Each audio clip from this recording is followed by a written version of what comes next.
गाडी दुरुस्त केल्या दिवस सगळ्या बिछाना लोळत वाया जातो की काय असा प्रश्न पडला की तेवढ्यात मी सत्याला कॉल केला. त्याला विचारलं, येतोस का भावा? बोला, आलो की भावा.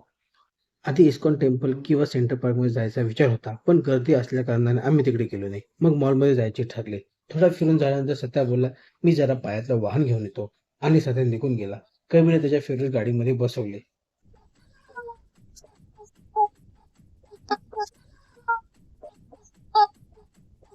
नंतर आम्ही बुक स्टॉल मध्ये गेलो. बरेच दिवस झाले दोन्हीला एक पुस्तक शोधत होती. तेच मिळते का पाहत होतो.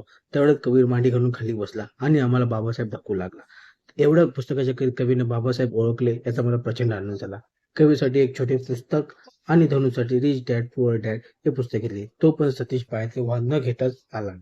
आता जेवायचे कुठे यासाठी आमची छोटी कॉन्फरन्स झाली आणि ठरले की धनुच्या फेवरेट हॉटेलमध्ये जायचे, आणि आम्ही तिथे गेलो.